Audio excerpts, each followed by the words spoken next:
Hello and welcome to this tutorial where I'm going to sketch a guy with a short beard, and the model is looking at the 3/4 position.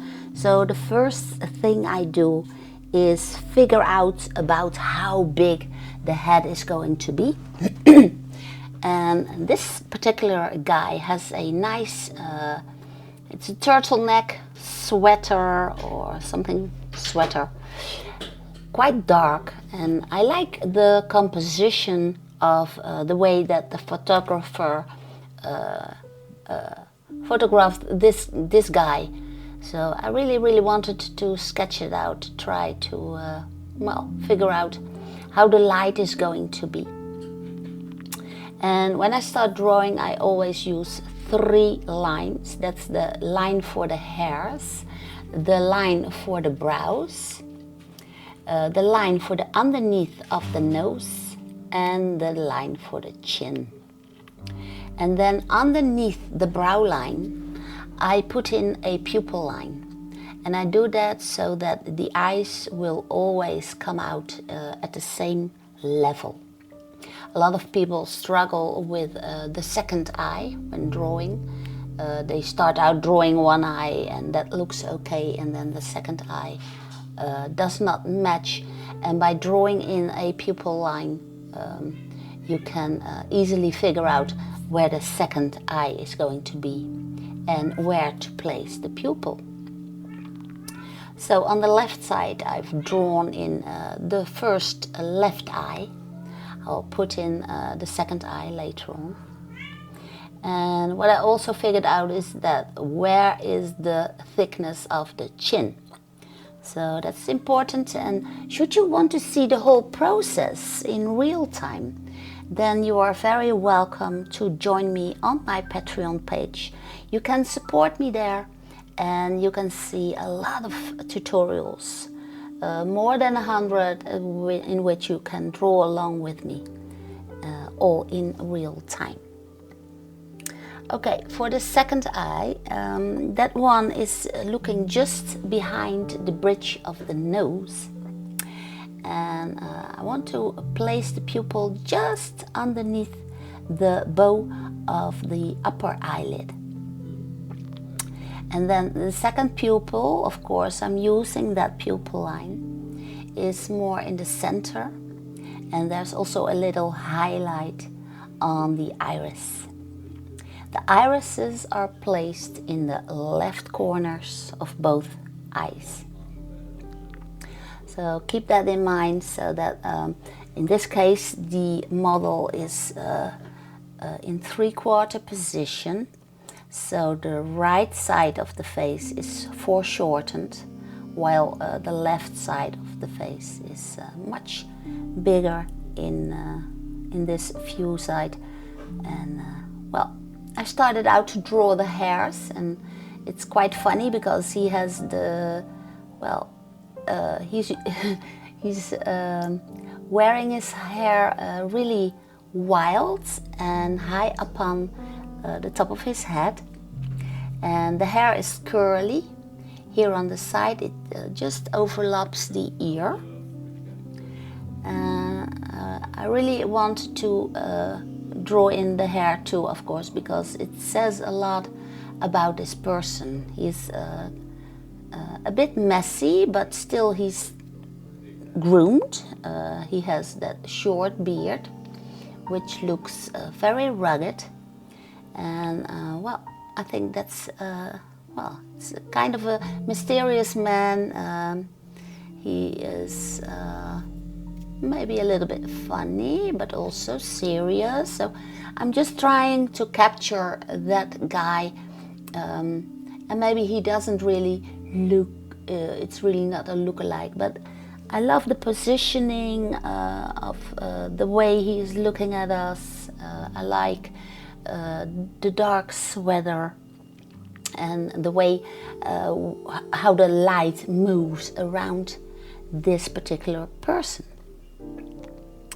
And in this case the light is coming from the right side, so the left side of the face partially is covered in the shadow. And his sweater is really, really dark. And with the charcoal, I just use layer over layer until I'm happy with how dark I wanted it to be. This will be the inside of the ear. I'm not coloring that in all dark, maybe later on. And the hair in the back of the neck stand out really, really dark against the background. So I think that's quite nice. It works for my composition, so I'm keeping that.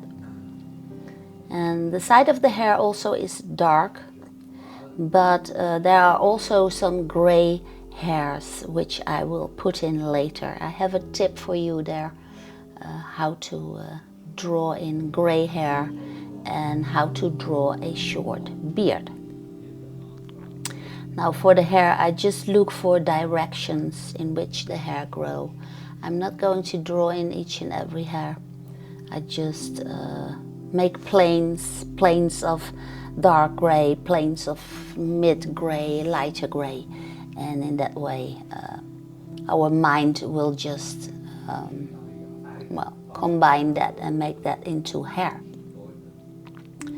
Here the eye socket here is covered really in a deep shadow, and I think that stands out really, really nice. Also here in the corner of the eye, for the right eye, there's a lot of shadow, which I think make this guy quite mysterious. So, and for the upper lip, there's also a lot of shadow, while the lower lip stands out a little bit and catches a lot of light. And most of the forehead, of course, is in the light, but the side of the head is really covered in shadow. So very nice composition. Yeah, I can just fool around a bit with the hair, which is standing out all kinds of ways.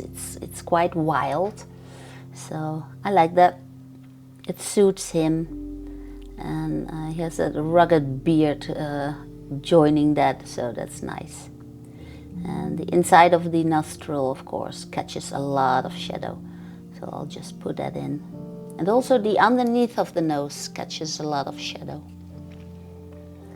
Then I get rid a little bit of the little helper lines, and I smear in the charcoal a little bit, because here is my pencil eraser, and the pencil eraser is simply an eraser, and they put it in a pencil so you can sharpen it, and I use that as a brighten up tool. So not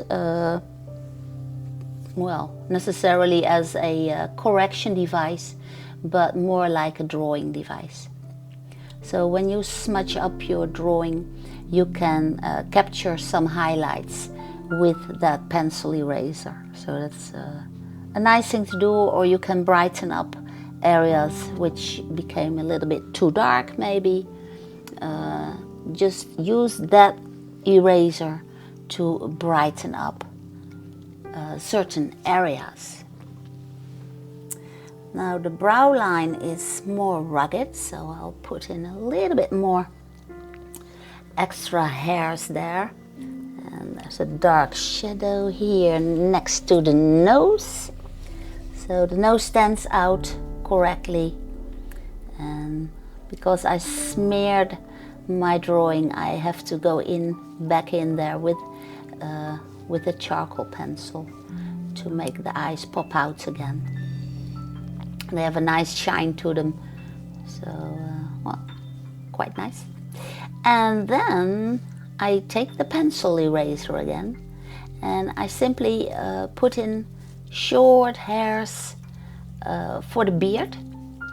It's nicely trimmed, and I guess there are gray hairs in between the darker hairs.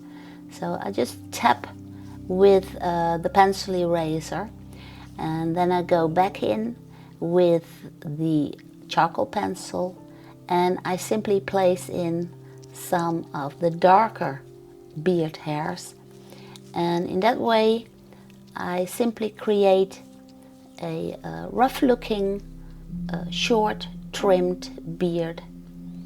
And well, again, our brain will just interpret it as a shortcut beard. So it's quite easy to do once you have an underlayer. And it also goes for the gray hairs in between the darker hairs that he has. Just use the pencil eraser again and make the hair well, dance around. And what I also want to do is erase the outer contour line so that it's not too dark. And then my study is done. Hope you enjoyed watching and that you are happy with the tips that I gave you. Should you want to see the whole process with more than 100 other tutorials that you can draw along, then of course you are happy to join me on my Patreon page. And for portrait studies, well, they are hard, so I advise you draw as many as you can, or subscribe to my Patreon channel. Thank you for watching, take care, and see you again soon.